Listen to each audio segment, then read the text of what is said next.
She collapsed beside his car at midnight, barefoot and shivering, with no memory of her name. The lonely Mafia boss should have walked away. Instead, he took her hand and discovered she was the only one who could save his dying heart. The rain came down like bullets on Fifth Avenue. Luca De Luca pressed his palm against the brick wall outside Velvet Room, the private club where he'd just closed a deal worth $3 million. The kind of deal that happened in whispers in back rooms where champagne cost more than most people's rent. But right now he couldn't care less about the money. His chest was on fire. The pain started as a dull ache during dessert, spreading like cracks in ice across his ribs. Now it felt like someone had reached inside and was squeezing his heart with a fist made of razors. Luca's vision blurred. The neon signs across the street bled into watercolor smears of red and blue. Not here. Not now. He was 42 years old and dying. Had been for 3 years. Some rare genetic condition his doctors couldn't even pronounce properly. Something about his heart muscles slowly turning to scar tissue. They gave him 2 years, maybe 3 if he was lucky. That was 36 months ago. Luck apparently was running out. Luca pushed himself off the wall and stumbled toward his car. A black Mercedes S-Class, parked where his driver Marco had left it, gleaming under the streetlight despite the rain. He fumbled for his phone. His fingers felt thick and useless. Then he saw her. A woman, crumpled on the wet pavement beside his car's rear tire. Face down, one arm stretched toward the gutter, the other tucked beneath her. She wore a thin cotton dress, completely soaked through, and no coat. No shoes. Her bare feet were scraped and bleeding. Luca stopped breathing hard. Every instinct told him to get in the car and drive away. This was New York at 2 in the morning. People collapsed on streets all the time, junkies, drunks, runaways. None of his business. He had his own problems. But something made him look closer. Even unconscious, even soaked and shivering, there was something about her face. The curve of her jaw. The way her dark hair stuck to her cheek. "I know you." The thought came from nowhere, sudden and certain. But that was impossible. Luca knew everyone in his world. Every player, every pawn, every threat. He'd built his empire on knowing faces, reading people, remembering debts. This woman was a stranger. Wasn't she? Another wave of pain crashed through his chest. Luca gasped, nearly went down himself. He grabbed the car door handle for support, his vision tunneling. Through the gray fog creeping into his peripheral, he looked at the woman again. She wasn't breathing right. Her chest rose and fell too shallow, too slow. Leave her. Call 911. Drive away. Instead, Luca opened the back door and bent down. His hands shook as he slipped them under her shoulders. She was light, too light, like she hadn't eaten in days. Her skin was ice cold against his palms. He half dragged, half carried her into the back seat. Her head lolled against his shoulder, and for one strange moment, he caught her scent beneath the rain and the city grime. Something clean. Antiseptic, almost. Like hospitals. Luca settled her across the leather seats, then climbed in beside her. His chest was still screaming. He reached for his phone again, meaning to call Marco, but his hand cramped. The phone clattered to the floor. The woman's eyes snapped open. Blue. Startlingly blue. Even in the dim light. They locked onto his with an intensity that made him freeze. "Your pulse," she whispered. Her voice was raw, barely audible. Too fast. Irregular. Luca stared at her. "What?" Her hand shot out, cold fingers pressing against his wrist before he could pull away. She held it there, silent, counting. Her eyes unfocused slightly, like she was calculating something complex in her head. "Ventricular tachycardia," she said. "How long?" "How long what?" Luca tried to pull his arm back. She held on with surprising strength. Since the episode started, she sat up slowly, swaying. 5 minutes? 10. Who are you? She ignored the question. Her other hand moved to his chest, pressing firmly just below his collarbone. "Does this hurt?" It did. Luca nodded. Okay. Breathe with me. In for 4 counts she demonstrated. Her own breathing suddenly controlled and measured. Hold for 4. Out for 6. Do it. Listen, I don't. Now her voice carried an edge of command that cut through his confusion. Before you pass out and crack your skull on this car. Something about her certainty made him obey. Luca breathed in. 1, 2, 3, 4. Held it. Released slowly. The woman counted aloud, her hand still pressed against his chest, her fingers monitoring his pulse. After a minute, the crushing pain began to ease. After 2, he could think clearly again.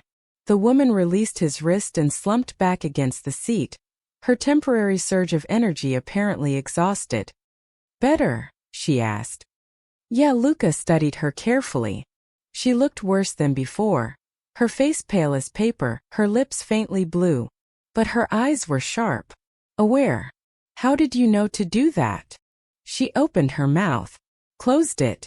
A crease formed between her eyebrows. I don't know.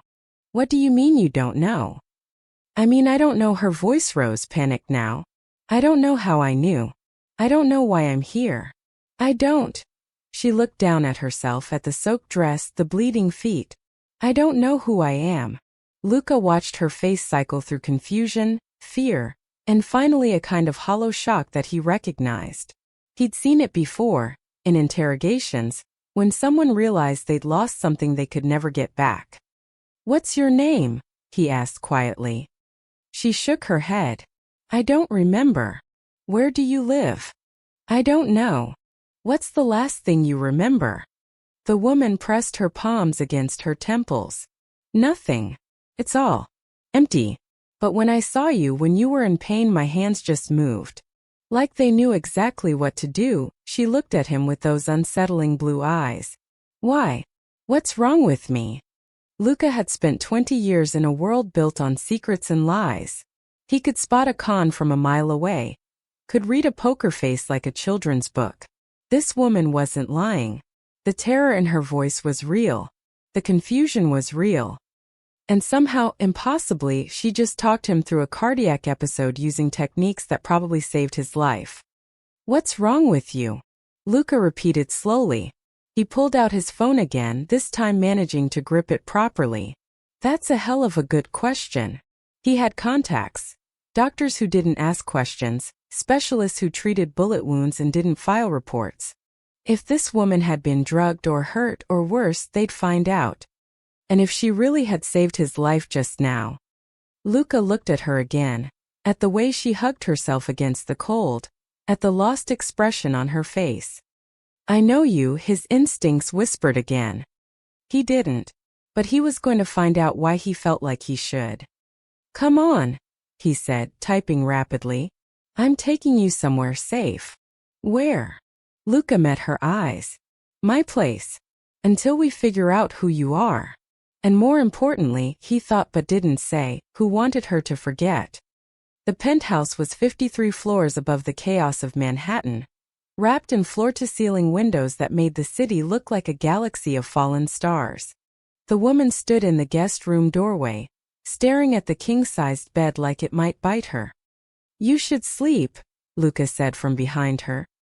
He'd changed into dry clothes, black slacks and a crisp white shirt, his wet jacket discarded somewhere in the hallway. There are clothes in the closet. My housekeeper keeps extras for guests. The woman turned to face him.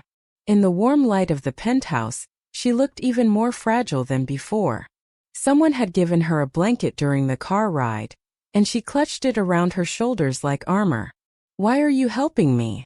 It was a fair question. Luca didn't help strangers. He collected debts, enforced contracts, and occasionally removed problems that interfered with business. Charity wasn't part of his vocabulary. You helped me first, he said finally. I'm returning the favor. That's not an answer. Smart. Even terrified and memoryless, she could see through bullshit.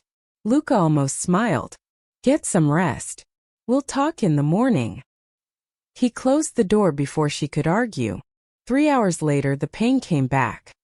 Luca woke to his chest constricting, his heart stuttering like a broken engine. He'd made it to the bathroom before his knees gave out, collapsing against the marble tile. Cold sweat poured down his face. His vision flickered. The prescription bottle sat on the counter, nitroglycerin tablets his doctor had given him for episodes like this. Luca reached for it with shaking hands, but his fingers wouldn't cooperate. The bottle skittered across the counter and crashed to the floor, pills scattering like white confetti. No, not like this. Footsteps pounded down the hallway. The bathroom door flew open. The woman dropped to her knees beside him, her hands immediately going to his neck, checking his pulse. Same as before. Luca couldn't answer. Couldn't breathe. Okay, I've got you. Her voice was steady now, all traces of fear gone. She grabbed a towel from the rack, folded it, and placed it under his head. I need you on your back. Can you move? He managed a nod. She helped him shift, her hands surprisingly strong as she guided him down. Then she pressed 2 fingers against his carotid artery, her eyes distant and focused, like she was reading something only she could see. Your medication, where is it? Luca gestured weakly toward the scattered pills. She grabbed one, placed it under his tongue. Let it dissolve. Don't swallow. Her hands moved to his chest, fingers splayed over his heart. This is going to feel strange, but trust me. She pressed down in a specific rhythm, not CPR, something else. Firm pressure released, then a slight rotation. Over and over. Her fingers found points along his rib cage, pressing hard enough to hurt, then releasing. Some kind of technique he'd never seen before. Breathe, she commanded. 4 counts in. 4 counts hold. 6 counts out. With me. They breathed together. Her hands never stopped moving, never hesitated. After 2 minutes, Luca's heart rate began to stabilize. After 5, the crushing pressure in his chest eased to a manageable ache. The woman sat back on her heels, breathing hard herself now. Better. Yeah, Luca stared at her. What the hell did you just do? She looked down at her hands like they belonged to someone else. Emmanuel vagal maneuvers combined with targeted pressure point therapy. It stimulates the parasympathetic nervous system, helps regulate cardiac arrhythmia. The words came out automatically, clinical and precise. Then her face went white. Oh God, how do I know that? You're a doctor, Luca said slowly. I can't be. I don't remember being a doctor. I don't remember anything. She stood abruptly, backing away from him. But my hands, they just moved. Like someone else was controlling them. Like muscle memory I didn't know I had. Luca pulled himself up, leaning against the bathtub. His heart still felt fragile but functional. Those techniques you used, that's not basic first aid. That's specialized training. Cardiothoracic medicine, she whispered. Advanced intervention for arrhythmias. I shouldn't know this. Why do I know this? Because someone trained you. Someone who needed you to know it. Luca watched her carefully. And then someone made you forget. The woman wrapped her arms around herself, that lost look returning to her face. Why would anyone do that? That's what we're going to find out. Luca stood steadier now. I have a doctor, discreet, doesn't ask questions. He'll examine you tomorrow, run tests. If you were drugged, if something was done to you, we'll find evidence. And if we don't find anything, we will. Luca moved past her toward the door, then paused. What you did just now, you saved my life. Twice in one night. I don't forget things like that. I don't even know my own name, she said quietly. How can you trust me? Luca looked back at her. This strange woman who'd appeared beside his car like fate had dropped her there.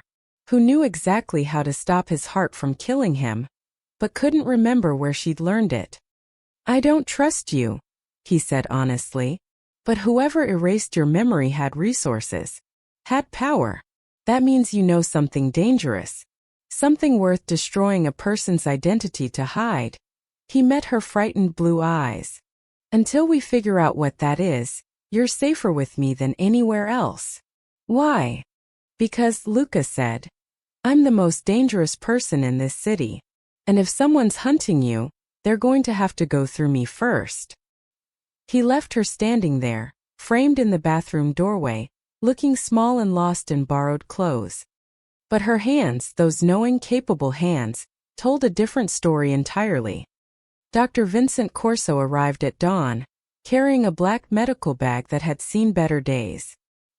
He was 72, with hands that still moved with a surgeon's precision and a resume full of credentials he could never use again. 20 years ago, he treated a gunshot wound without reporting it. The patient had been Luca's father. Vincent had been treating the De Luca family ever since.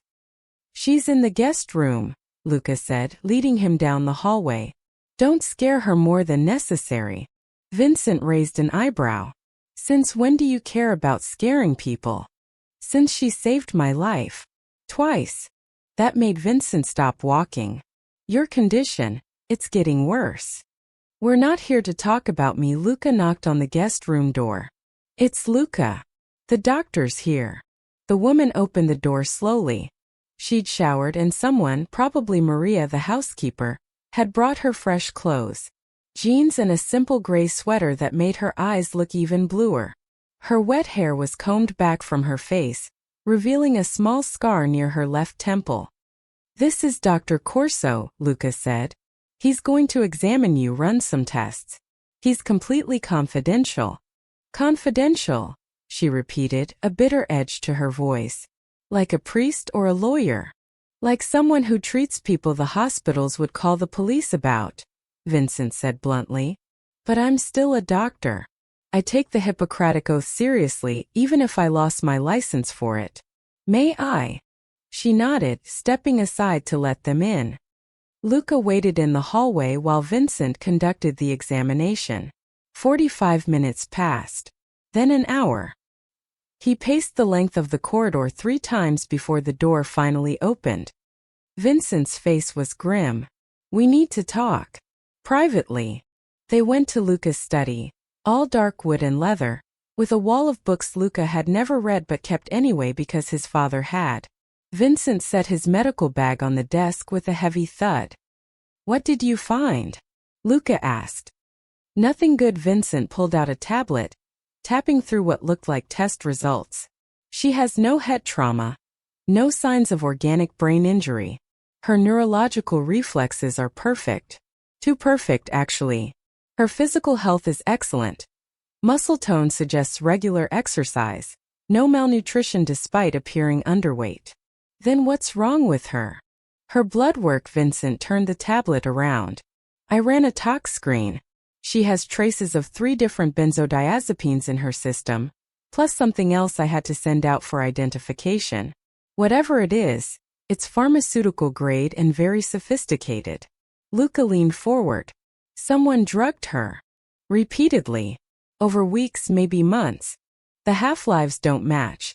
These drugs were administered at different times, in carefully controlled doses." Vincent's jaw tightened.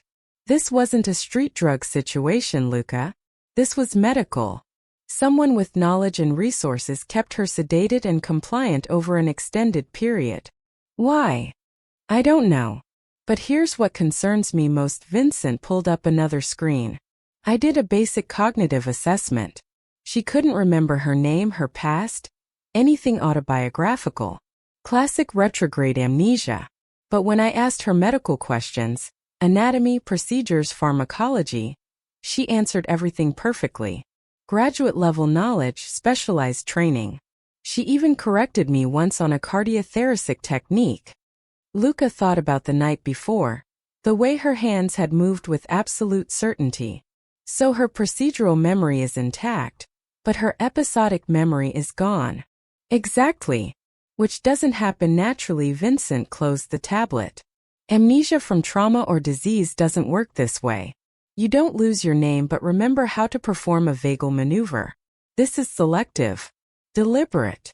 Someone wanted her to forget who she was," Luca said slowly, "but they needed her to keep her medical knowledge. That's my assessment. Whoever did this wanted to erase her identity while preserving her training. The question is why?" Luca stood, walking to the window. 53 floors below, the city was waking up. Cars flooding the streets. People rushing to lives they remembered. What else? There are needle marks on her inner arms. Recent within the last week. Someone was giving her 4 medications regularly. Vincent paused. And there's something else. That scar on her temple? It's surgical. Very precise incision, maybe 6 months old. I can't tell what it was for without imaging, but it's consistent with a biopsy or some kind of neural access. Neural access, Luca repeated. You mean they opened her skull? I mean someone performed brain surgery on her. Whether it was therapeutic or experimental, I can't say. But combined with everything else, Vincent shook his head. This woman was held somewhere. A facility with medical capabilities. She was drugged, operated on, and her memory was systematically suppressed. Then someone dumped her on a street corner and walked away. Luca turned back from the window. Can you reverse it? Bring her memories back? Maybe. If I knew what drugs they used, if I had time and resources. But Luca. Vincent's expression was deadly serious. Whoever did this has significant resources. Medical expertise. Access to pharmaceutical-grade compounds that aren't available on any street corner. This wasn't some criminal operation. This was institutional. A hospital. Or a research facility. Or government. Or all 3. Vincent picked up his bag. My advice? Get her out of the city. Get her somewhere safe. Because if they erased her identity, they had a reason. And if they find out she's resurfaced with that medical knowledge intact. He didn't finish the sentence. He didn't need to. Luca looked toward the guest room, where a woman without a name sat trying to remember who she'd been. Someone had taken everything from her. Someone with power and reach and the coldness to hollow out a human being like she was nothing more than data to be wiped. She's not going anywhere, Luca said quietly. She stays with me. Luca. I said she stays. Until we find who did this. Vincent studied him for a long moment. You're going to make enemies. I already have enemies. Luca met his gaze. What's a few more? The woman's belongings fit in a single plastic bag. Maria had collected them from the guest's bathroom. The soaked dress, now dried stiff with rain and grime, and a small canvas messenger bag that had been clutched under her arm when Luca found her. Everything smelled like the street. Luca spread the items across his desk while the woman watched from the doorway. She'd been silent since Vincent left, processing whatever the doctor had told her about the drugs in her system, about being someone's experiment. Do you recognize any of this? Luca asked. She stepped closer, eyeing the dress with distaste. No. It's like looking at someone else's life. The messenger bag was more promising. Canvas, weathered but good quality. No labels, no identifying marks. Luca opened it carefully, emptying the contents onto the desk. A granola bar wrapper. Lip balm. 3 loose coins totaling 67 cents. A hair tie. And a laminated ID badge, torn diagonally across the middle. Luca held it up to the light. The damage was deliberate. Someone had ripped it specifically to destroy the photo and name, but portions of text remained visible along the edges. Blue letters on white background, Enix Rese, and below that, Ethical STA. Phoenix Research, the woman said suddenly. She touched the badge with one finger, as if it might burn her. That's what it says. Phoenix Research Medical Staff. You remember it? No. I can read what's left, but her hand trembled slightly. Luca turned the badge over. A barcode was printed on the back, partially destroyed. A magnetic strip ran along the bottom, the kind used for secure facility access. This is a high-level security badge. Medical staff at a research facility. What kind of research? That's what we're going to find out. Luca set the badge aside and picked up the messenger bag again, checking the pockets more carefully. His fingers found something hard in a hidden interior compartment, sewn into the lining. He pulled out a flash drive. Small black professional grade. No branding, no labels. Just a USB connector and a tiny LED light. The woman stared at it like Luca had pulled out a live grenade. "Do you know what's on it?" he asked.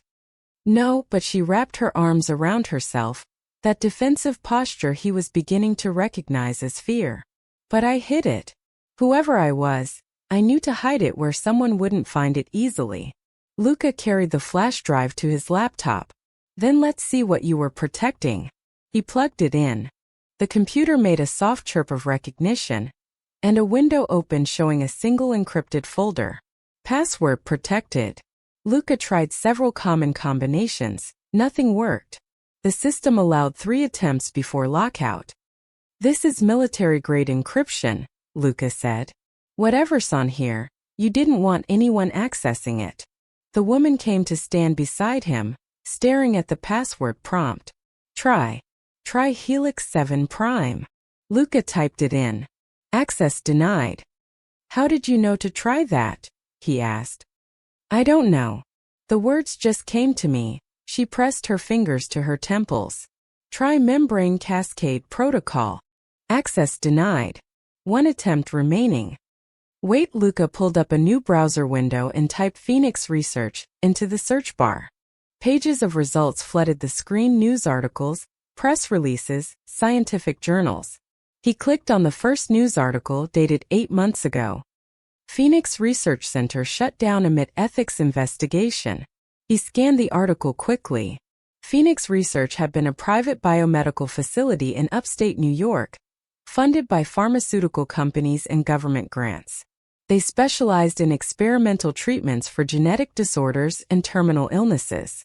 6 months ago, federal investigators had raided the facility following allegations of unauthorized human trials and ethics violations.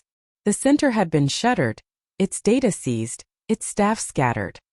"They were developing experimental cures," the woman whispered, reading over his shoulder, "for diseases conventional medicine couldn't treat." Luca scrolled down. There was a photo: the Phoenix Research Building, a sleek glass and steel structure surrounded by armed federal agents. But no staff photos, no names listed. The article mentioned that several researchers had vanished before investigators arrived, taking sensitive data with them. "You worked there," Luca said. "And when the facility went down, you took this drive and ran." "But why? Why would I run if I didn't do anything wrong?" "Because maybe you knew something. Something worth killing for. Or worth erasing someone's memory for." Luca looked at her. "We need to get into this drive. Whatever's on it could tell us who you are. We have 1 attempt left. If we fail, I know people who can crack it. But it'll take time, and it means involving others. People I trust." But still, Luca ejected the drive carefully, holding it up between them. "This is your life on here. Your identity. Your memories. Maybe evidence of what they did to you. The question is, do you want to know?" The woman met his eyes. For the first time since he'd found her, he saw something other than fear in her expression. Something harder. Determined. "I want to know who I was," she said quietly. "And I want to know who did this to me. It might be dangerous. If what's on this drive is valuable enough to erase your memory over, then people will come looking for it. Let them come." Her jaw set. "I'm tired of being afraid of shadows. I want answers." Luca pocketed the flash drive. "Then we'll get them. But first, we're moving you somewhere more secure." If Phoenix Research was shut down by federal investigation, that means powerful people are involved. The kind who don't like loose ends. "You think I'm a loose end? I think you're a woman who walked away with classified research and a head full of medical knowledge someone desperately wanted to erase." Luca stood. "Which makes you either a criminal or a witness. Either way, you're in danger." She looked down at the torn ID badge, at the fragments of a life she couldn't remember. "I don't even know what to call myself." "Pick a name. Any name. Until we know who you really are." She was quiet for a moment, thinking. Then, "Emma. I'll be Emma." It was a lie, a placeholder. But it was hers. "All right, Emma," Luca said. "Let's find out who you used to be." The restaurant sat on a pier jutting into the Hudson River, all weathered wood and string lights that turned the water into liquid gold. Luca had chosen it deliberately, public enough to feel safe, quiet enough for conversation, and far enough from his usual haunts that no one would ask questions about the woman sitting across from him. Emma picked at her seafood linguine, eating mechanically. She'd barely spoken during the drive, just stared out the window at the city sliding past. Luca understood. Vincent's news had been a lot to process. Being told you'd been systematically erased as a person, that took time to sink in. "You need to eat," Luca said. "Vincent said you're underweight." "I'm not hungry." "Eat anyway," he cut into his steak. "You'll need your strength for what comes next." "And what comes next?" "I have someone working on the flash drive. Best computer specialist in the city, completely off the books. He'll crack the encryption without triggering any lockouts." Luca took a sip of wine. "Should have answers in 48 hours. Emma set down her fork. "What if I don't like the answers? What if I did something terrible?" "Then you deal with it. But running from answers doesn't change what happened. It just keeps you trapped." Luca met her eyes. "Besides, people don't usually erase good memories. If someone wanted you to forget, chances are you were onto something they needed buried." "That's not exactly reassuring." "I'm not here to reassure you. I'm here to help you find the truth." A small smile flickered across her face, the first he'd seen. "You're not very good at the comforting thing, are you?" "I'm a businessman who deals in high-stakes negotiations and occasional violence. Comfort isn't in my skill set." But he found himself almost smiling back. "Eat your pasta." She picked up her fork again, and for a few minutes they ate in companionable silence. The restaurant hummed with quiet conversation around them, the kind of place where people came for anniversaries and proposals. Normal people with normal lives. Then the ambulance siren split the night. It started distant, somewhere across the water, then grew louder as the vehicle raced down the West Side Highway. The wailing pitch rose and fell, echoing off the buildings. Emma's fork clattered to her plate. Her face went chalk white. "Emma!" Luca reached across the table. She didn't respond. Her eyes had gone distant, unfocused. Her breathing turned rapid and shallow. She gripped the edge of the table so hard her knuckles went white. "Emma, look at me." "I can't." Her voice came out strangled. "The blood. There's so much blood." The siren faded into the distance, but Emma didn't come back.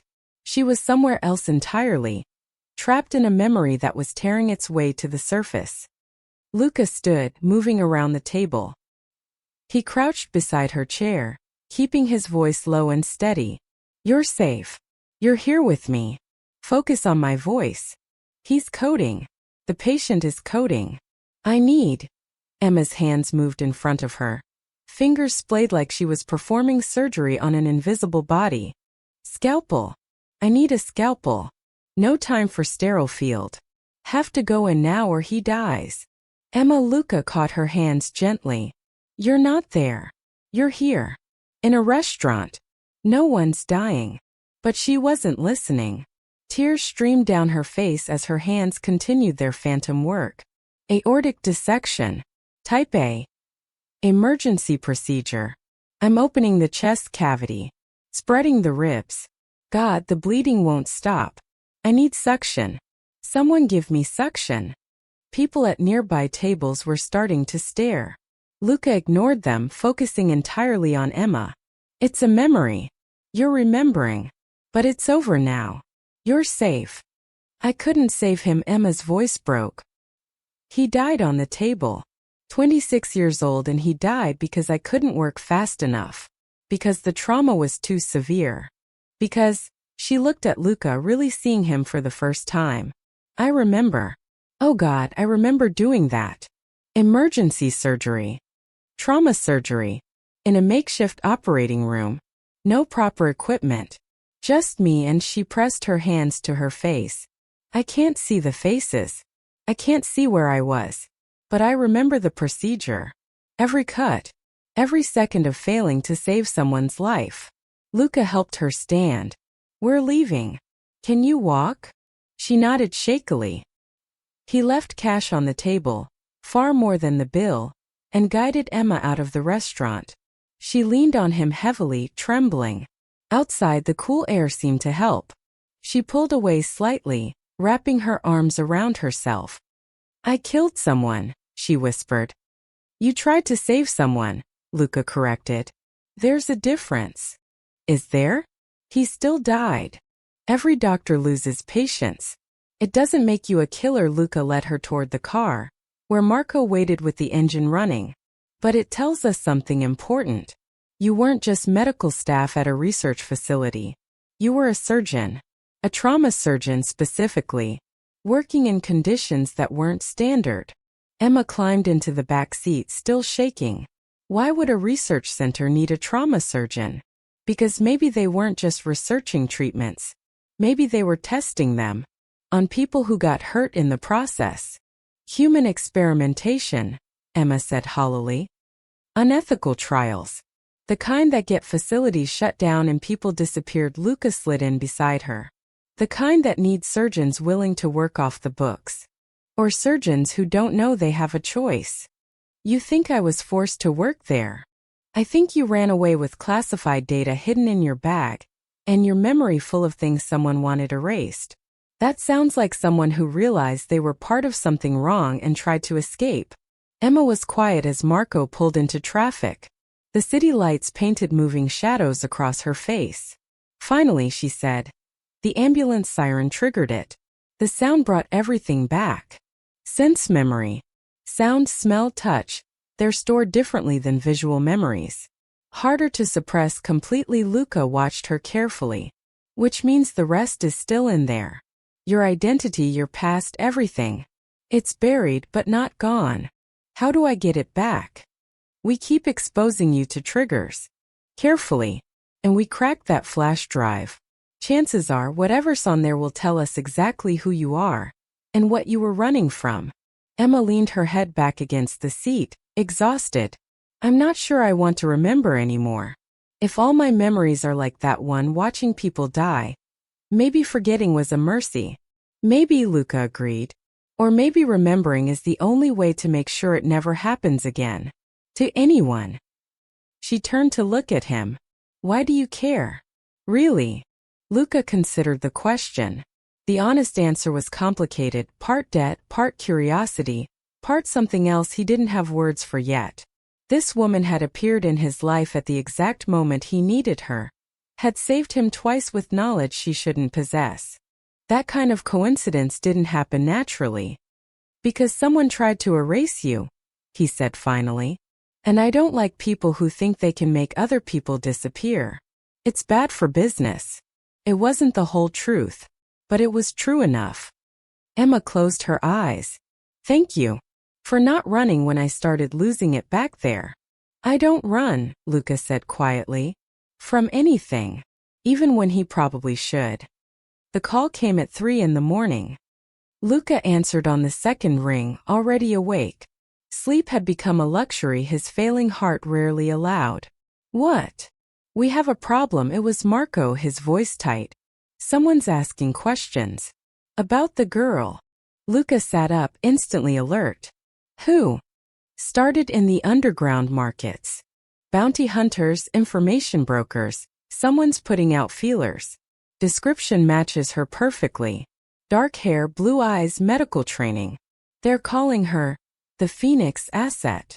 How much are they offering? That's the problem, boss. They're not offering money. They're offering protection. Immunity. Whatever the finder wants, they get it. That kind of blank check? It's coming from someone with serious power. Luca looked toward the guest room where Emma was sleeping. Or trying to. Any names? Nothing solid. But the word is it's connected to pharmaceutical companies. Maybe government contracts. People are scared, Luca. No one's taking the job because no one wants to cross whoever lost her in the first place. Then why are you calling me at 3 a.m? Marco hesitated. Because not everyone's scared. Viktor Kozlov heard about it. Luca's jaw tightened. Viktor Kozlov ran the Russian syndicate out of Brooklyn, brutal, efficient, and constantly looking for leverage against the DeLuca family. Viktor thought Emma was valuable. How did he hear? Luca asked. Someone talked. Probably saw you at the restaurant last night, Marco's voice dropped. Victor's telling people he's going to find out what makes her so special. He thinks she might be leverage against you. She's not leverage. She's under my protection. Victor doesn't care about the rules anymore. Not since you shut down his port operations last month. He wants blood, boss. And if he can't get yours, he'll settle for anyone close to you. Luca threw off the covers, already moving. How long do we have? His people are already looking. Could be hours, could be days. But Luca, if Victor gets her first, he won't just turn her over to whoever's looking. He'll use her. Find out what she knows, what makes her valuable. And he won't be gentle about it. Get the car ready. We're moving her now. Where to? The countryside property. The villa in the Catskills. It was 2 hours north, isolated, defensible. Luca had bought it years ago as a safe house, somewhere to disappear when the city became too dangerous. I want a security team there before we arrive. Full perimeter. No one gets close. On it, boss. Marco paused. Is she worth all this? Luca thought about Emma's hands guiding him through cardiac episodes, about the flash drive hidden in her bag, about the terror in her eyes when she'd relived that surgery, about someone powerful enough to erase a person and make them disappear. She saved my life, he said simply. That makes her worth everything. He ended the call and walked to the guest room. Knocked once. Emma, we need to talk. She opened the door almost immediately, already dressed. Her eyes were red-rimmed. She'd been crying or not sleeping or both. What's wrong? Someone's looking for you. Information spreading through the underground. We need to move. Now. The color drained from her face. Who? Who's looking? I don't know yet. But they're calling you the Phoenix asset. They want you back badly enough to offer blank checks to anyone who finds you. Luca kept his voice calm, steady. And one of my rivals heard about it. He's coming for you. Not to return you, but to use you against me. Then leave me. Let them have me. I'm not worth. Stop, Luca cut her off. You don't get to decide what you're worth. And I don't abandon people under my protection. Ever. Understand? Emma wrapped her arms around herself, that defensive gesture he'd seen so many times now. Where are we going? Somewhere safe. Somewhere they can't reach you. He checked his watch. We leave in 20 minutes. Pack light. We'll get anything else you need when we arrive. Luca, I don't have anything to pack. Everything I own fits in a plastic bag. He paused. She was right. This woman who'd once been someone important enough to erase, had nothing. No clothes, no possessions, no identity. Just borrowed items and a name she'd chosen out of thin air. Then we leave in 10 minutes, he said quietly. Maria's already pulling the car around. They drove through the pre-dawn darkness, taking back roads and avoiding highways where cameras might track them. Marco drove while Luca sat in the back with Emma, watching the city lights fade to suburbs, then to dark stretches of forest. Emma stared out the window, silent. Finally, she said, I'm ruining your life. My life was already complicated. Before me, you had enemies you knew how to handle. Now you have enemies looking for me, and you don't even know why I'm valuable. You're protecting someone who might be. She trailed off. Might be what? Dangerous. Criminal. What if I deserved what happened to me? What if they erased my memory because I did something unforgivable? Luca studied her profile in the darkness. You really believe that? I don't know what to believe. I don't know who I am. I'll tell you who you are. You're someone who sees a stranger in pain and immediately helps. Someone whose first instinct is to heal, not harm. Someone who cries over patients she couldn't save. He leaned forward slightly. That's not a monster, Emma. That's someone with a conscience. Someone who probably got in too deep and tried to get out. You don't know that. No. But I know you've had multiple chances to hurt me. My medication was right there on the bathroom counter. You could have taken it, left me to die, walked out with my wallet and car keys. Instead you saved me. Again Luca shook his head. Whatever you did or didn't do at Phoenix Research, you're not a threat. You're someone who got caught in something bigger than yourself. Emma turned to face him. What if the flash drive proves you wrong? Then we'll deal with it. Together. Why? The question came out raw, desperate. Why are you doing this? You barely know me. Luca looked at her, really looked at her. In the dim light from the dashboard, she looked young and scared and completely lost. But underneath that, he could see the strength. The training that ran bone deep. The intelligence that no drug could fully suppress. Because someone tried to make you disappear, he said. And in my world, that's usually done to people who know too much truth. People who threaten powerful liars. He held her gaze. I've spent my whole life dealing with liars. I know what truth looks like. And you? You're someone telling the truth. Even if you can't remember what that truth is yet. Emma's eyes filled with tears, but she blinked them back. What if remembering destroys me? Then you rebuild. But at least you'll know who you're rebuilding from.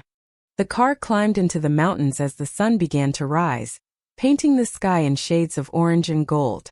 Ahead, hidden in the forest, was the villa. Safety for now. But Luca knew safety was temporary. Somewhere out there, powerful people were searching for Emma. And Viktor Kozlov was hunting her for his own reasons. The storm was coming. The only question was how long they had before it hit. The villa sat on 20 acres of forest, surrounded by stone walls that looked decorative, but were reinforced with steel. Inside it was surprisingly warm. Wood beams, a stone fireplace, furniture that invited you to sit and stay a while. Not what Emma had expected from a Mafia safe house. It was my mother's, Luca said, watching her take in the space. She designed it before she died. Said if we were going to hide from the world, we should at least be comfortable doing it. Emma ran her hand along the back of a leather couch. It's beautiful. It's safe. 6 security cameras on the perimeter, panic room in the basement, and my best men watching the property line. No one gets close without us knowing. He moved toward the kitchen. Are you hungry? I should be asking you that. When's the last time you ate properly? Luca paused. The truth was he couldn't remember. Between the cardiac episodes and the stress of moving Emma, food had become an afterthought. I'm fine. That's not what I asked. Emma followed him into the kitchen. Your color's off. When did you last take your medication? This morning. Luca. He sighed, pulling the pill bottle from his pocket. Fine. Yes. I forgot this morning. I was busy keeping you alive. Emma took the bottle, reading the label. Sit down. You're taking these now and then you're eating something. Doctor's orders. You're not actually a doctor. You just have the training. Sit down. There was steel in her voice, the same certainty she'd shown when treating him. Luca found himself obeying, sliding onto a bar stool while Emma filled a glass with water and handed him 2 pills. How are you feeling? She asked, watching him swallow them. Any chest pain? Shortness of breath? Some tightness? Nothing I can't handle. That's not how this works. You don't handle a failing heart. You treat it carefully before it kills you. She opened the refrigerator, scanning the contents. Someone, probably Marco, had stocked it before they arrived. When's your next cardiology appointment? I don't have one. Emma turned incredulous. You have a terminal heart condition, and you're not seeing a cardiologist regularly. I see Vincent when I need to. Vincent is a general practitioner with a revoked license who treats you in secret. That's not the same as proper cardiac care. She pulled out eggs, vegetables, bread. You're going to eat an omelet. Protein, some greens. No arguments. Luca watched her move around the kitchen with efficient purpose, cracking eggs, chopping peppers, heating a pan. Her hands never hesitated, even though she'd never been in this kitchen before. Muscle memory again. How many meals had she prepared in her forgotten life? You don't have to take care of me, he said quietly. Yes, I do. You're keeping me alive. The least I can do is return the favor, She poured the eggs into the pan. Besides, it feels right. Helping people. Making sure they're okay. Maybe that's who I was. Someone who took care of others. A trauma surgeon definitely fits. Or a criminal running experiments on people. Her voice went flat. We still don't know. The flash drive will tell us. My guy should crack it any day now. Emma flipped the omelet expertly. And if it confirms I did terrible things, then you did them. But you're not doing them now. Luca accepted the plate she handed him. The omelet was perfect. Fluffy, properly seasoned. People aren't just the worst thing they've ever done. They're also everything they do after. She made her own omelet in silence, then sat across from him at the kitchen island. For a few minutes they just ate. It felt oddly domestic, peaceful in a way Luca hadn't experienced in years. His life was normally meetings and negotiations, violence and power plays. Quiet moments didn't exist. Tell me something, Emma said suddenly. Why haven't you tried the experimental treatments? For your heart. There are trials, procedures. I've tried them. 3 different experimental protocols. None worked. Luca set down his fork. My condition is genetic, progressive, and apparently resistant to everything medical science has thrown at it. At this point, I'm just buying time. How much time? Vincent thinks maybe 6 months. A year if I'm lucky. He said it matter-of-factly, the way he'd learned to discuss his own death. So you see, you're not the only one with an expiration date. Emma's eyes filled with something that looked like pain.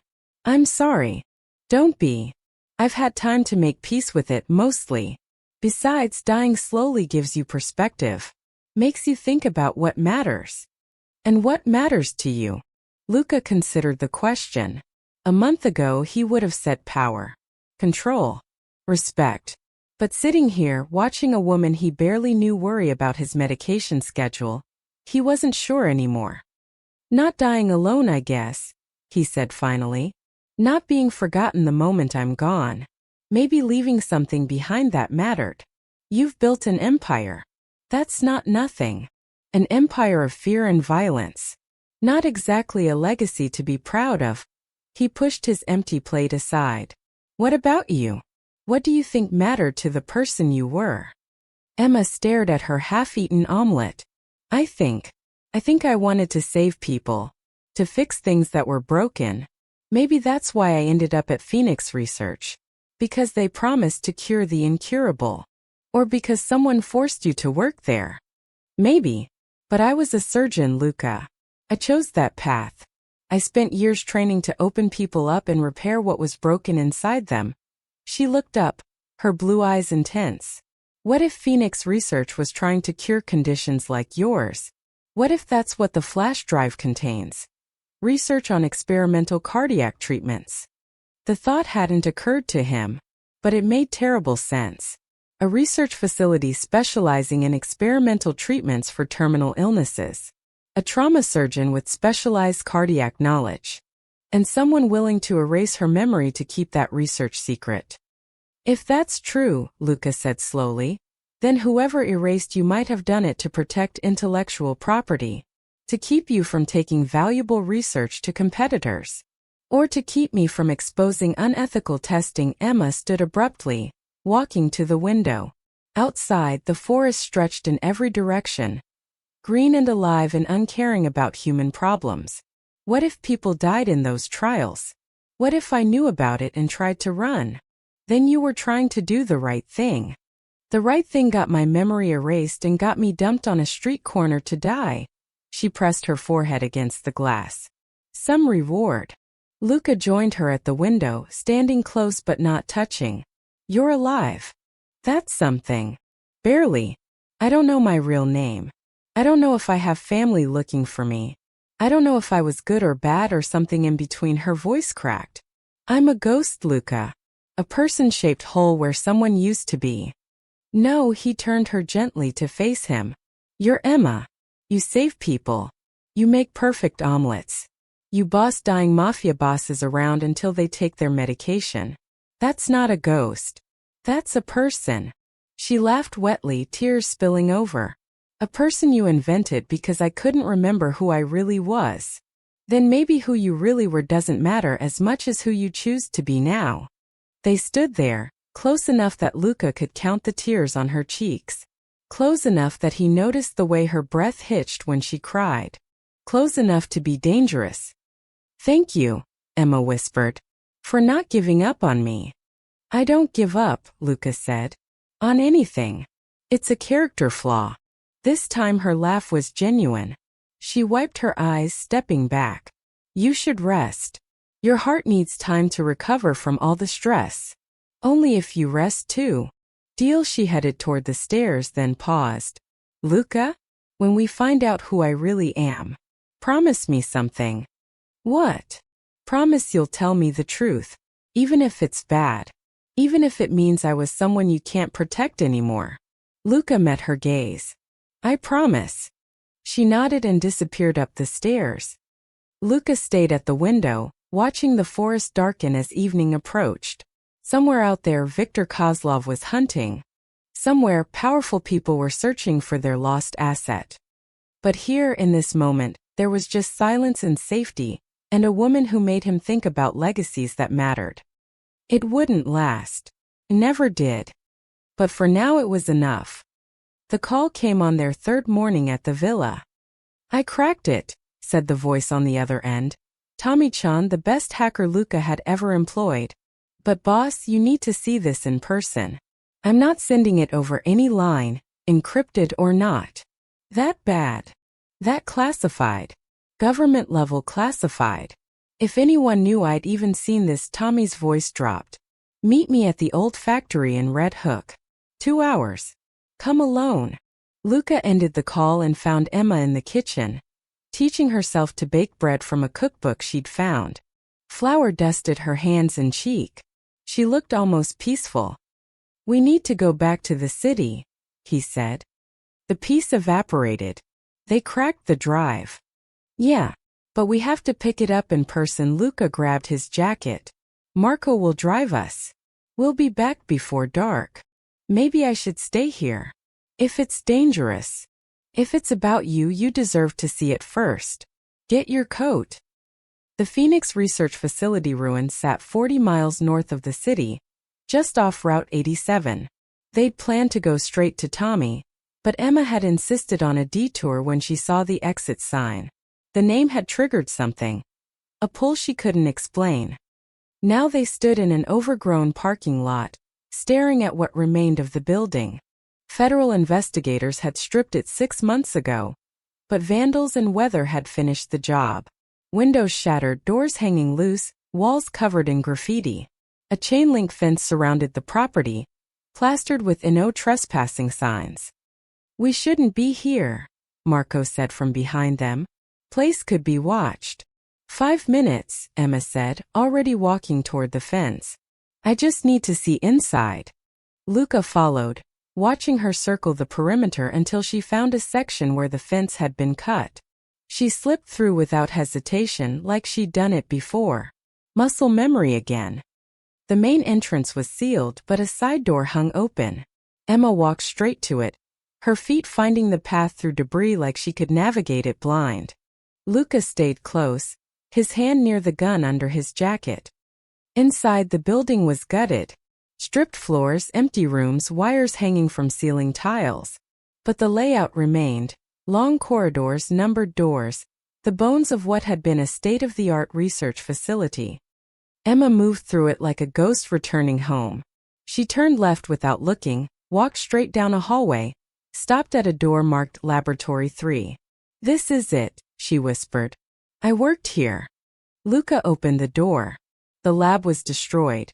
Equipment gone, tables overturned, even the floor tiles pried up by investigators looking for hidden data. But the smell remained. Sharp. Chemical. Antiseptic. The moment Emma stepped inside, her entire body went rigid. "Emma!" She didn't answer. Her eyes had gone distant, unfocused. She walked to the center of the room, her head tilting slightly like she was listening to something only she could hear. "Subject 17 is coding," she said, her voice flat and clinical. Heart rate dropping. BP 70/40 and falling. I'm administering epinephrine. No response. Emma, you're remembering. You're not there anymore. We're losing him. Her hands move through the empty air, performing procedures on an invisible patient. The serum is causing cardiac inflammation, just like the others. Just like I warned them it would. Luca grabbed her shoulders. Emma, look at me. But she was trapped in the memory, watching it play out behind her eyes. Tears streamed down her face as her hands continued their phantom work. He's 23 years old. Terminal glioblastoma. Stage 4. They promised him a cure. They promised. Her voice broke. They're making me kill him. They're making me administer a treatment I know will fail. And if I refuse, they'll... She gasped, her hand flying to her temple where the surgical scar was. They'll reset me. Again. They've done it before. I've forgotten before. How many times? How many times have I stood in this room and watched someone die and then forgotten? Emma, Luca pulled her against his chest, holding her firmly. You're safe. You're with me. This is a memory. Just a memory. She collapsed against him, sobbing. I killed them. 17 people. I administered treatments I knew were toxic. I watched them die one by one, and I kept doing it because they threatened to erase me if I stopped. To reset my memory and start over. They forced you, Luca said quietly. That's not murder. That's being held prisoner. I should have refused. I should have let them erase me the first time. Instead, I kept working. Kept trying to fix the formula. Kept thinking maybe the next version would work. Maybe I could save just one person. She pulled back, looking at him with haunted eyes. But I couldn't. The serum was fundamentally flawed. It targets the diseased cells, but it also attacks healthy cardiac tissue. It cures the illness by destroying the heart. Luca went very still. What illness? Progressive cardiomyopathy. Genetic variant. The kind that's terminal and treatment-resistant. Emma's face was pale. They were developing a radical gene therapy.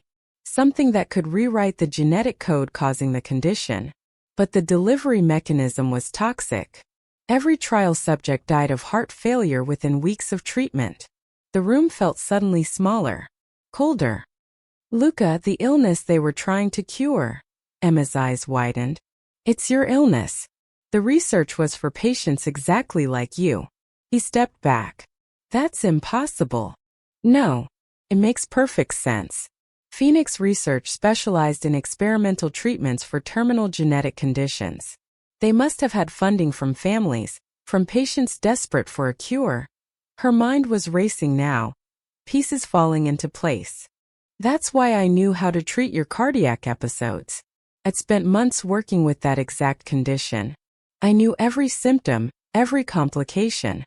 Emma, don't you see? That's why someone wanted me erased.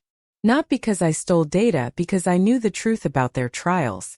I knew they were killing people with a cure that didn't work. And when I tried to leave, when I tried to take evidence, she touched her temple again. They caught me. Suppressed my memory. Probably planned to kill me, but something went wrong. Luca forced himself to think past the shock. The flash drive. You took data about the trials. Treatment protocols. Patient outcomes. Evidence of the deaths. Emma looked around the ruined laboratory. Proof that Phoenix Research was conducting illegal human trials with a lethal treatment. Proof that could send people to prison for decades. Or worse, Luca said. If government funding was involved, if pharmaceutical companies had invested in the research, we're talking billions of dollars in liability. Criminal charges. Congressional investigations. Emma wrapped her arms around herself. I'm a witness. The only witness who knew the complete picture. That's why they wanted me erased. That's why they're still looking for me. And that's why you ran. Luca pulled out his phone. Tommy has the data. We need to see exactly what's on that drive, names, dates, all of it. Then we know who we're up against. Luca, if what's on there is what I think it is, if it proves Phoenix Research killed people, then the people responsible will do anything to get it back. Anything. Let them try. He held out his hand. Come on. We've been here too long already. Emma took his hand, but before they could move, Marco's voice crackled through Luca's earpiece. Boss, we've got company. 3 vehicles coming up the access road. Moving fast. Luca swore. How far? 2 minutes. Maybe less. Who is it? Can't tell. Windows are tinted. But boss, they're not trying to hide. They want us to know they're coming. Luca pulled Emma toward the door. We're leaving. Now. They ran through the corridors, retracing their path toward the exit. Behind them, car doors slammed. Voices shouted. Heavy footsteps echoed through the building. There! Someone yelled. North corridor. Luca pushed Emma through the side door, then through the cut fence. Marco had the car running, passenger door open. They dove inside and Marco floored it, tires screaming on broken asphalt. Gunfire cracked behind them. The rear window spiderwebbed but held. Who the hell was that? Marco shouted. Luca looked back at the facility, at the figures emerging from the building. Professional. Coordinated. Not Victor's people, these were trained operators. People who really want that flash drive, he said grimly. Emma's hands trembled in her lap. They were waiting. They knew we'd come. Or they've been watching the place, waiting for anyone connected to Phoenix Research to show up. Luca pulled out his phone. Either way, we need that data now. Tommy's going to have to send it encrypted. We're out of time for careful. As Marco drove them back toward the city, Luca watched Emma stare out the window. She'd remembered. Not everything, but enough. Enough to know she'd been both victim and unwilling accomplice. Enough to know that 17 people had died while she tried and failed to save them. Enough to know that the truth she carried could destroy powerful people. And those people were hunting her. Tommy sent the files to a burner laptop by the time they reached the villa. Luca sat up in his study while Emma paced behind him, unable to sit still. Marco stood guard at the door. The flash drive contained 3 folders: patient records, treatment protocols, and personal log. Luca opened the first folder. 17 files, each labeled with a number and initials. Subject 1 JM. Subject 2 RF. Subject 17 DK. He clicked on the first one. Jonathan Myers. Age 41. Diagnosed with genetic cardiomyopathy at 38. Prognosis: 18 to 24 months without intervention. Enrolled in Phoenix Research Trial March 2024. Below that, a photo. A man with kind eyes and a tired smile, standing with 2 young children. Oh God! Emma whispered behind him. I remember him. He was a math teacher. His daughters were 6 and 8-inch. Luca scrolled down. Treatment administered March 15, 2024. Initial response positive. Genetic markers showed correction. Then, 3 weeks later, patient experiencing cardiac inflammation. Arrhythmias increasing. Treatment adjusted. 4 weeks after that, patient deceased. Cause of death: acute heart failure secondary to myocardial necrosis. The serum worked, Emma said hollowly. It corrected the genetic defect. But the delivery mechanism, viral vector combined with synthetic peptides, it was too aggressive. It attacked the heart muscle while rewriting the DNA. We killed the disease and the patient. Luca opened the next file. Then the next. The pattern was identical. Different names, different faces, different ages. But every outcome the same. Initial correction of the genetic defect, followed by progressive cardiac damage, followed by death. The longest anyone survived post-treatment was 6 weeks. 17 people. 17 families destroyed. They knew, Emma said, her voice shaking. After the 3rd death, we knew the treatment was lethal. But Phoenix Research was funded by Axion Pharmaceuticals. They'd invested $200 million in the research. They couldn't admit failure. So they kept enrolling subjects. Desperate people who'd been told they were dying anyway. People who trusted us. Luca opened the treatment protocols folder. Pages of dense scientific notation, chemical formulas, genetic sequencing data. And there, buried in the technical language, he found it. A modified version of the protocol, labeled Revision 7 Theoretical Only, not approved for testing. "What's this?" he asked. Emma leaned over his shoulder, scanning the document. Her breath caught. That's my work. I was trying to fix it.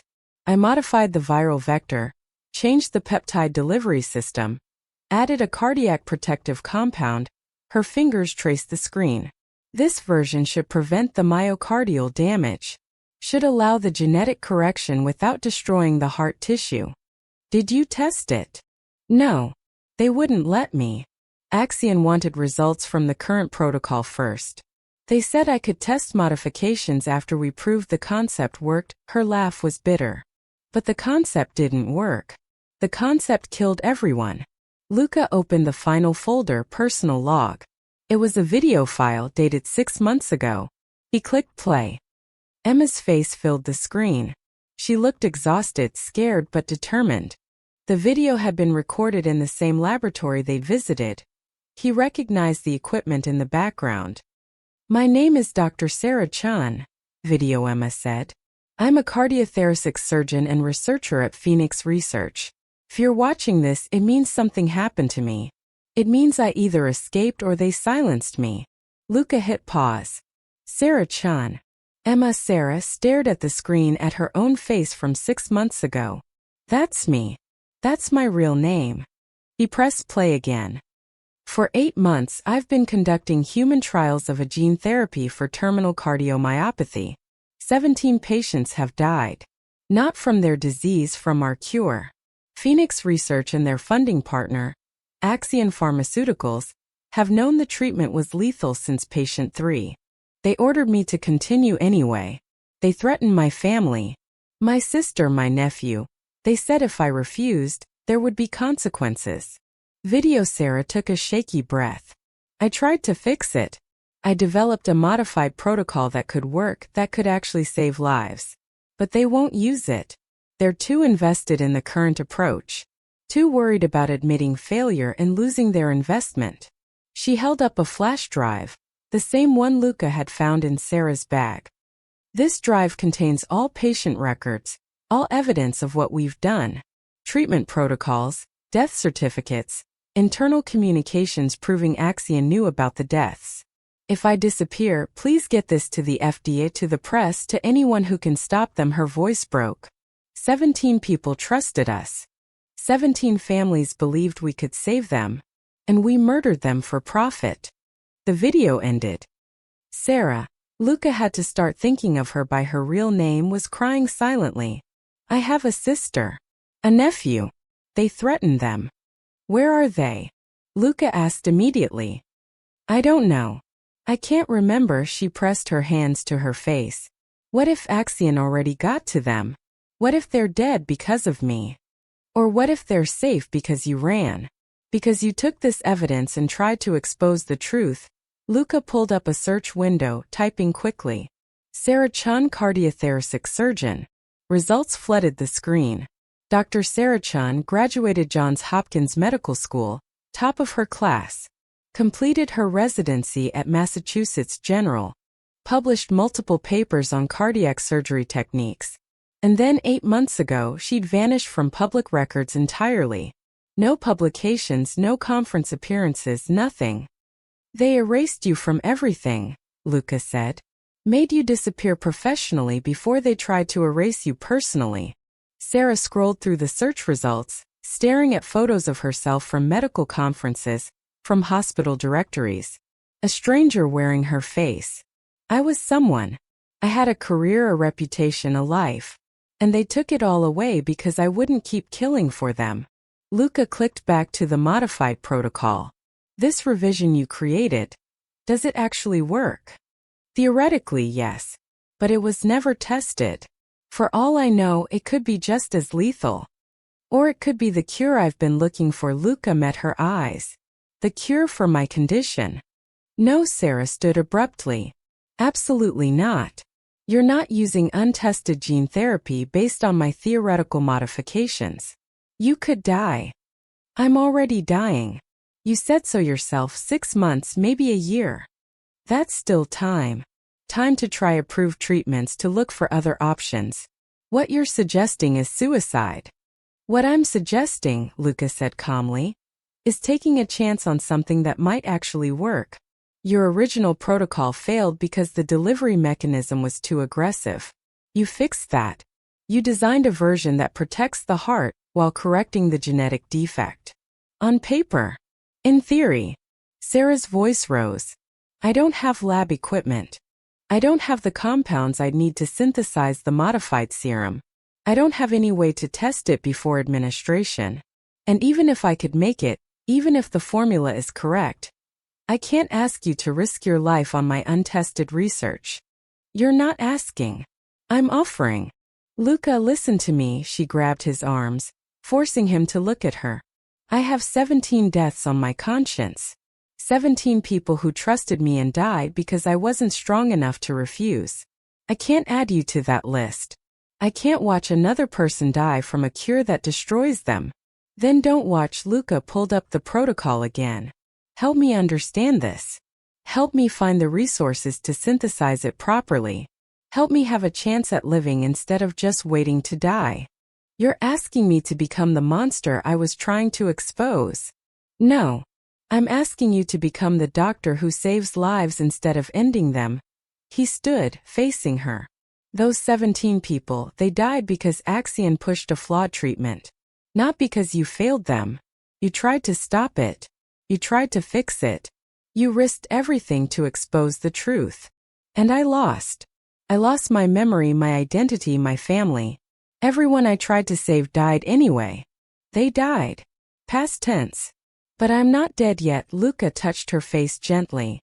You said you wanted to fix broken things. Here's your chance. Fix me. Or at least try. Sarah closed her eyes, tears spilling over. If I try and you die, I'll never forgive myself. And if you don't try and I die anyway, will you forgive yourself then? She opened her eyes, searching his face. Whatever she saw there, desperation or determination or something else, made her shoulders slump in defeat. This is insane, she whispered. Probably. It could kill you faster than your condition would. I know. We'd need a real lab, proper equipment, the base compounds for synthesis, and time, weeks, maybe months to do it safely. Then we'll find all of that. Luca pulled her close. Together. Sarah rested her forehead against his chest. Why are you so determined to trust me? Because you're the only person in my life who saved me without wanting something in return. That's worth betting everything on. She pulled back, wiping her eyes. Okay, but we do this right. No shortcuts, no rushing. We synthesize the modified serum carefully, we test it thoroughly, and we don't administer anything until I'm absolutely certain it's safe. Deal. And Luca. She held his gaze. If Axion finds out we're trying to perfect the treatment they failed to create, they won't just want me back. They'll want us both dead. Let them come, Luca said quietly. I've got nothing left to lose. Except he realized that wasn't true anymore. He had Sarah. And the fragile possibility of a future. That was something worth fighting for. The attack came on their 7th night at the villa. Sarah was in the makeshift lab they'd set up in the basement, really just a cleared storage room with equipment Luca had acquired through his contacts. Nothing sophisticated enough for actual synthesis yet, but enough for her to begin mapping out the exact process they'd need. Luca was upstairs reviewing security footage when Marco's voice crackled through his earpiece. Movement on the north perimeter. Multiple targets. Luca was on his feet instantly. How many? At least 8. Professional formation. They're not trying to hide. Marco's voice tightened. Boss, these aren't Victor's people. This is a tactical team. Lock down the house. Get everyone to defensive positions. Luca was already moving toward the basement. Do not engage until I give the order. He found Sarah bent over her notebook, so focused she didn't hear him approach. Sarah, we have a problem. She looked up, saw his face, and immediately understood. They found us. 8 hostiles, north perimeter. We need to get you to the panic room. What about you? I'll be fine. Marco and the team can handle. The first window exploded. Glass shattered across the floor as something metal clattered into the living room. Smoke grenade. Within seconds, thick gray smoke was billowing through the first floor. Basement. Now. Luca grabbed Sarah's arm, pulling her toward the reinforced door at the back of the storage room. The panic room, steel walls, independent air supply, communication equipment. Could hold out for days if necessary. But before they reached it, automatic gunfire erupted upstairs. The sound was deafening even through the floor. Marco and his men returning fire, the tactical team advancing. Marco status. Luca shouted into his comm. They breached the front and east entrances simultaneously.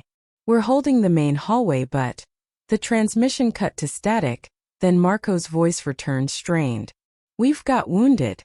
Tony took 2 rounds to the chest. He's bleeding out and I can't. I'm coming up, Sarah said immediately. Absolutely not. Luca blocked her path. You stay here. You're what they want. And Tony's dying. You said it yourself, he's bleeding out. If it's chest wounds, he's got minutes without treatment. Maybe less. She met his eyes. I'm a trauma surgeon, Luca. This is what I do. Sarah, how many men do you have up there? 6? 7. If you lose even 1 to injuries you could have treated, you lose tactical advantage. You lose the ability to defend this house. Her voice was steady, clinical. Let me help or watch your people die. Your choice. More gunfire. Someone screamed. The tactical team was pushing forward, and Marco's men were being overwhelmed. Luca made the decision in a heartbeat. You stay behind me. You do exactly what I say. The second I tell you to run, you run. Understood. Understood. They moved upstairs together, staying low. The smoke was thicker here, burning Luca's eyes and throat. Through the gray haze he could see muzzle flashes. Marco and 3 other men behind overturned furniture, trading fire with the tactical team advancing through the smoke. Tony lay against the far wall, his shirt soaked red, his breathing shallow and ragged. Cover us, Luca shouted to Marco, then pulled Sarah across the room in a crouching run. Bullets whined past them too close. They reached Tony and dropped behind the partial cover of a thick wooden bookshelf. Sarah's hands went immediately to Tony's chest, her fingers finding the wounds. 2 entry points, no exit wounds. Bullets still inside. He's got a pneumothorax, collapsed lung. Maybe 3 minutes before he suffocates. Can you fix it? Not here. Not without equipment. She looked around frantically. I need something hollow. A pen, a straw, anything tubular. Luca pulled a pen from his pocket. Sarah grabbed it, snapped it in half and removed the ink cartridge, leaving just the hollow plastic tube. This is going to hurt, she told Tony, who could barely nod. Then she felt along his ribs, counted, and without hesitation drove the tube between 2 ribs directly into his chest cavity. Tony gasped, his back arching. Air hissed out through the makeshift chest tube, the collapsed lung releasing pressure. After a few seconds his breathing eased. Still labored, still dangerous, but no longer immediately fatal. That'll buy him 20 minutes, Sarah said. But he needs a hospital. Real surgery. Marco, Luca called out. We need an exit route. Tony's stable but critical. South door's still clear, but it won't be for long. They're surrounding the house. Marco fired 3 quick shots. Boss, I'm down to my last magazine.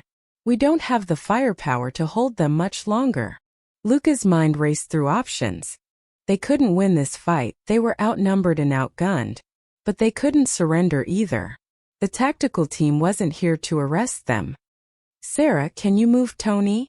She assessed quickly. If 2 people support him, maybe.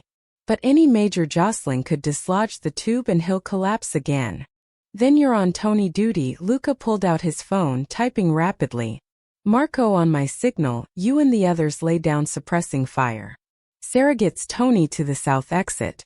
I've got reinforcements 5 minutes out. Who? Marco demanded. Everyone Luca sent the message.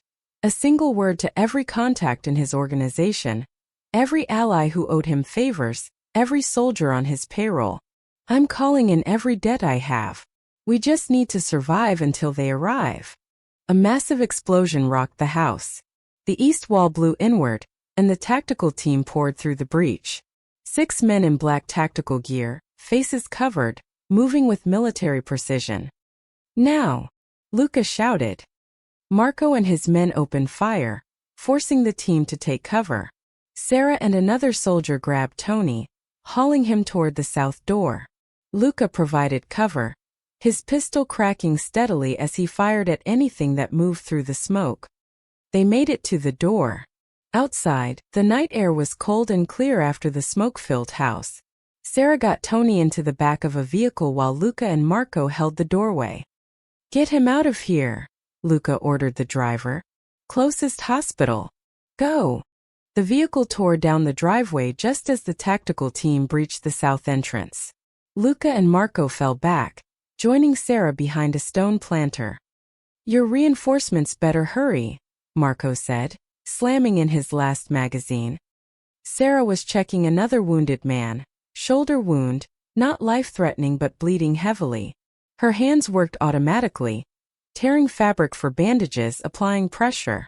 Even in the chaos, even under fire, she was calm, focused. This was muscle memory deeper than anything the drugs had suppressed. There! One of the tactical team shouted, pointing directly at Sarah. Target acquired. Take her alive.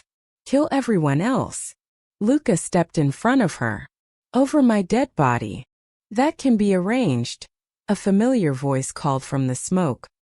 Viktor Kozlov emerged, flanked by 4 more men. Not part of the tactical team, these were his personal enforcers. The Russian smiled, his gold teeth glinting in the firelight from the burning house. Luca, Luca, Luca, Viktor said, shaking his head. All this trouble for one woman. I'm almost impressed. Walk away, Viktor. This isn't your fight. But it is. You see these gentlemen? He gestured to the tactical team. They hired me to find your little doctor.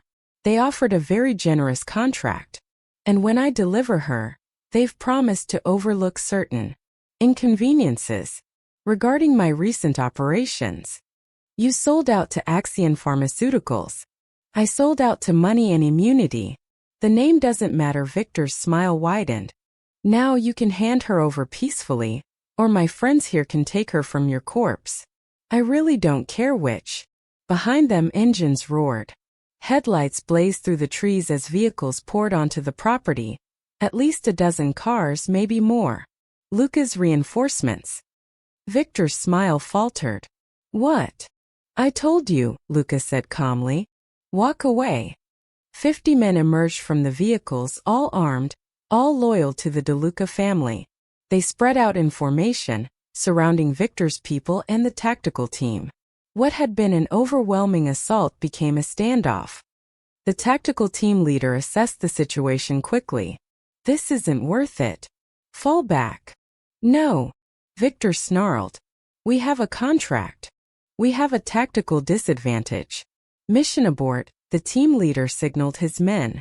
They retreated into the forest with professional efficiency, disappearing into the darkness. Victor stood alone with his 4 enforcers, facing 60 hostile guns. You've made a mistake tonight, Luca, he said quietly. A very expensive mistake. These people won't stop. Axion Pharmaceuticals won't stop. They'll keep coming until they get what they want. Then I'll keep stopping them. Luca raised his gun. Now get off my property before I forget we used to do business together. Victor retreated to his car, his men following. Within minutes, the villa grounds were empty except for Luca's people. Sarah emerged from behind the planter, looking at the destruction. The house was burning, windows shattered, walls riddled with bullet holes. 3 of Marco's men were wounded, but they'd survived. They'll come back, she said quietly. I know. Luca holstered his weapon, which is why we're not waiting for them. We're going on offense. What do you mean? I mean, we're going to finish what you started. Luca pulled out the flash drive from his pocket. We're going to expose Axion Pharmaceuticals for everything they've done. We're going to make sure the whole world knows about the 17 people they murdered. That'll make us targets for life. We're already targets. Luca looked at her. At least this way we take them down with us. Sarah stared at the burning villa, at the evidence of how far Axion would go to keep their secrets buried. Then she nodded. Okay, let's end this. The offshore clinic sat on a small island 40 miles from the coast of Maine, accessed only by private boat. It had been built decades ago as a medical retreat for wealthy patients seeking discretion. Now, under Luca's ownership, it served a different purpose: treatment for people who couldn't walk into regular hospitals with their particular injuries. But the facility had everything Sarah needed: a real laboratory, proper equipment, pharmaceutical-grade compounds, and most importantly, isolation from Axion's reach. This is incredible, Sarah said, touring the lab on their second day. Sterile surfaces, modern centrifuges, a gene sequencer that probably costs more than most houses. How did you get all this? I've been moving money and resources here for years. Insurance policy. Luca watched her examine the equipment with an expression close to joy. When your business involves people occasionally needing untraceable medical care, you invest in the infrastructure. Untraceable medical care, she repeated. Is that what we're calling it? I'm calling it survival. You can call it whatever you want. He leaned against the doorframe, already feeling the exhaustion that came too easily now. His episodes were getting more frequent. Yesterday he'd had 2. How long until you can synthesize the modified serum? Weeks. Maybe a month if everything goes perfectly. She pulled on latex gloves, her hands already reaching for vials and compounds like a pianist returning to a familiar keyboard. I need to reconstruct the viral vector first, then modify the peptide delivery system, then synthesize the cardiac protective compound. Each step takes time. We might not have time. Victor knows we're gone, and Axion knows we have the evidence. They'll be searching. Then they'll search. But I'm not rushing this, Luca. I'm not killing you because we moved too fast. Sarah's voice was firm. We do this right, or we don't do it at all. Over the next 3 weeks, they fell into a rhythm. Sarah spent 12-hour days in the lab, meticulously reconstructing the modified protocol from her notes and memory. Luca handled security, coordinating with Marco to monitor any movement from Axion or Victor's people. At night, they'd sit in the small kitchen overlooking the ocean and share whatever progress had been made. The viral vector is stable, Sarah announced on day 15, setting down her tablet. I've run it through 3 different cell lines and the genetic integration is clean. No random mutations, no unintended targets. That's good, Luca asked, pushing a plate of pasta toward her. She'd been forgetting to eat again. That's excellent. It means the first component works. She took a bite absently, her mind clearly still in the lab. Next is the peptide modification. That's the part that killed everyone before. The original version was too aggressive. It helped deliver the genetic correction but triggered massive inflammation. My modification should eliminate that response. Should. Will. It will eliminate it. But her hand trembled slightly as she set down her fork. At least according to every model I've run. But models aren't the same as human testing. Luca reached across the table, stilling her shaking hand. Hey, look at me. She did, those blue eyes filled with doubt and fear. You're not the same person who worked at Phoenix Research, he said quietly. That Sarah was forced to follow protocols she knew were wrong. You're choosing to do this right. There's a difference. What if right still isn't good enough? What if my modifications fail and you die anyway? Then I die trying something instead of just waiting for the end. That's more than I had a month ago. He squeezed her hand. You gave me hope, Sarah. That's worth everything. Tears welled in her eyes. I'm scared. I know. So am I. He pulled her hand to his chest, letting her feel his irregular heartbeat. But we're scared together. That makes it easier. She moved around the table, And he pulled her into his lap. She fit there perfectly, her head tucked under his chin, her hands resting over his heart. They stayed like that for a long time, just breathing together. When this is over, Sarah said softly, when the serum is ready and we've dealt with Axion, what happens then? What do you want to happen? She paused, thinking. I want to practice medicine again. Real medicine, helping people who need it. Not experimental protocols or forced trials. Just healing. Then that's what you'll do. What about you? What do you want? Luca had spent his entire adult life building power and control. His empire was everything, the deals, the territory, the fear his name commanded. But sitting here with Sarah in his arms, looking out at the dark ocean, he realized none of that mattered anymore. I want to live, he said simply. Really live, not just survive day to day. I want mornings that don't start with pain. I want to see next year. And the year after that. He tightened his arms around her. I want time. Time to figure out what kind of person I could be if I wasn't dying. We'll get you that time, Sarah promised. I swear it. On day 23, Sarah completed the synthesis. 3 vials of clear liquid, each containing enough modified serum for one treatment. She held them up to the light, her expression unreadable. This is it, she said. 18 months of research, 17 deaths, and everything I learned from both. This is either the cure we've been looking for, or another failure. You don't believe it's a failure? Luca could see it in her eyes, the certainty that had been building day by day as each test came back positive. No, I don't. Every simulation shows it should work. The viral vector integrates cleanly, the peptide delivery is controlled, and the cardiac protective compound prevents inflammation. In theory, this should correct your genetic defect without destroying your heart. She set down the vials carefully. But theory and practice are different things. Then let's move to practice. Luca, we should do more tests. Animal models, extended observation. I'm not a lab rat and we're out of time. You said yourself my episodes are getting worse. Last week I had 4 in one day. He took her hands. I trust you. I trust your research. I trust that if anyone can fix what's broken in me, it's you. And if I'm wrong, then we tried. That's all anyone can do, he smiled. Besides, you told me yourself, you're very good at your job. Sarah laughed wetly, tears streaming down her face. You're impossible. I'm determined. There's a difference. They spent the next 3 days preparing. Sarah ran final checks on the serum, calculated exact dosages based on Luca's weight and cardiac function, and prepared the medical equipment they'd need for monitoring. Luca put his affairs in order, letters written, assets distributed, messages recorded for Marco and his other people, just in case. On the morning of day 26, they stood together in the clinic's treatment room. Luca lay on the medical bed, for line already placed in his arm. Monitors beeped steadily, tracking his erratic heartbeat.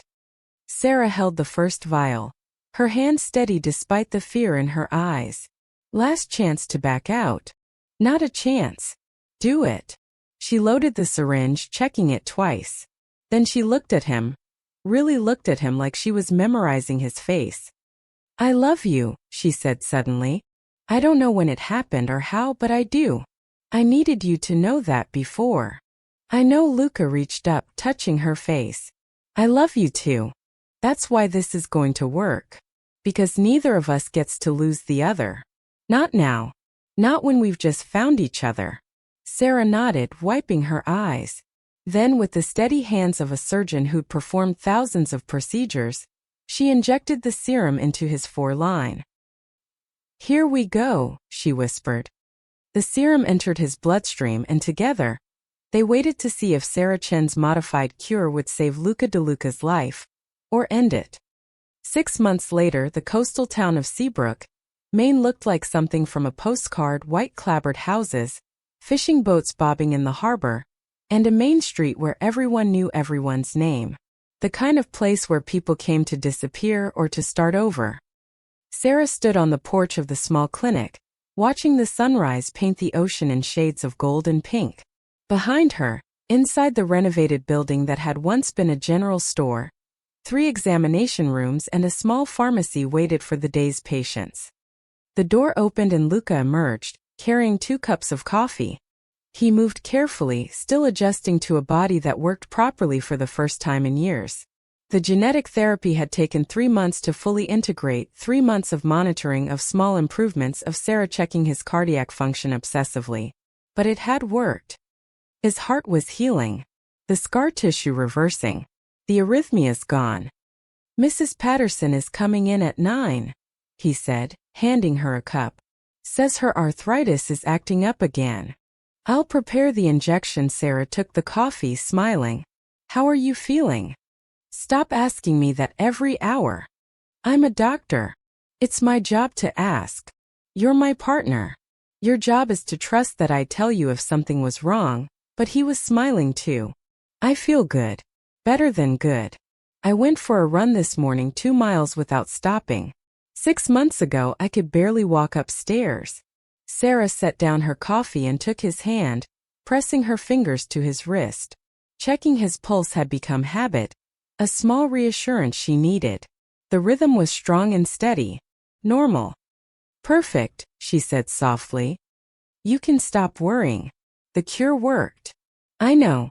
But I'll probably check your pulse every day for the rest of our lives anyway." "I can live with that." Luca pulled her close, kissing her forehead. Literally. They'd released the Phoenix research files 2 weeks after his treatment began. Every document, every patient record, every piece of evidence of Axion Pharmaceuticals' illegal trials. The story had exploded across national news. Congressional hearings were scheduled. Criminal charges filed.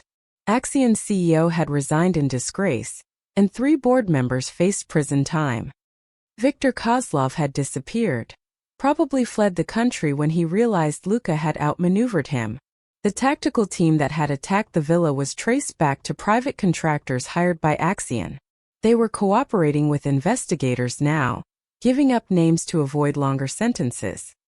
Sarah's sister had been found safe, living under witness protection. She and her son, Sarah's nephew, who she'd remembered was named Jacob, were relocated to a new city with new identities. Sarah had spoken to them once by phone. A tearful reunion where she'd explained everything and promised they'd see each other again someday, when it was truly safe. "Do you regret it?" Luca asked, watching the boats in the harbor. "Giving up your old life? You were on track to be one of the top cardiothoracic surgeons in the country. I was on track to be a lot of things before Phoenix research. But this," Sarah gestured to the clinic, to the town, to the simple life they'd built. "This is who I choose to be. Dr. Sarah Miller, running a small-town clinic, treating people who need help. No experiments. No corporate funding. No pressure to produce results that benefit shareholders instead of patients." "Sarah Miller," Luca repeated, still getting used to the new name. "Says Lucas Miller," she grinned. "We match now." They'd both taken new identities after the hearings concluded. Legal name changes, new social security numbers, the whole process. It was safer that way. Axion was destroyed, but pharmaceutical companies had long memories and deep pockets. Some executive somewhere might decide revenge was worth the investment. Better to be 2 ordinary people in a small Maine town than the whistleblower and the Mafia boss who brought down a Fortune 500 company. "I still can't believe you're a civilian now," Sarah said. "No empire, no soldiers, no territory to defend." "I signed everything over to Marco. He's better at it anyway." Less sentimental, Luca sipped his coffee. "Besides, I found something better than power." "What's that?" "Peace. Waking up without wondering if today's the day my heart gives out. Coming home to someone who actually wants me there. Helping Mrs. Patterson with her arthritis instead of deciding whether someone lives or dies." He looked at her. "You gave me a second chance at life, Sarah. I'm not wasting it on the same mistakes." The clinic door opened and a young woman entered, holding a crying toddler. "Dr. Miller? Sorry to come so early, but Emma's fever spiked and I didn't know what to do." "It's fine. Bring her in. Sarah was already moving, her doctor instincts taking over. She took the child gently, assessing her with experienced eyes. Has she been eating? Drinking fluids? Luca watched Sarah work. Calm, competent, caring. This was who she was meant to be. Not a trauma surgeon in an experimental research facility, forced to watch patients die, but a healer in a small town helping families, saving lives one patient at a time. After Sarah examined the child, just a viral infection, nothing serious, and sent the relieved mother home with instructions, she returned to the porch. The sun was higher now, the town waking up. People walked their dogs, opened their shops, waved to neighbors. Normal life. The kind Sarah had forgotten existed. The kind Luca had never known. Think we'll get bored? Sarah asked, leaning against him. No more running, no more danger. No more life or death situations. God, I hope so. Luca wrapped his arm around her. Boring sounds perfect. She tilted her face up to kiss him. I love you, Lucas Miller. I love you too, Dr. Sarah Miller. In the distance, lobster boats headed out to sea. Gulls cried overhead. The small New England town continued its peaceful rhythm, unaware that two of its newest residents had once been at the center of a conspiracy that reached the highest levels of corporate and criminal power. But that was another life. Another story. This was their new beginning. No forgotten memories, no erased identities, no secrets buried under layers of lies. Just two people who'd found each other in the darkness and chosen to walk into the light together. Sarah's memories had returned fully over the months, not all at once but in gentle waves, just as Luca had predicted. She remembered her childhood, her medical training, her sister's laugh, her nephew's first steps. She remembered the good along with the bad, the joy along with the pain. She remembered who she'd been, but chose who she wanted to become. And Luca, his heart grew stronger every day. Not just physically, though the genetic therapy continued to repair the damage, but emotionally, spiritually. The part of him that had been dying long before his diagnosis, the part that had hardened under years of violence and power plays, that part was healing too.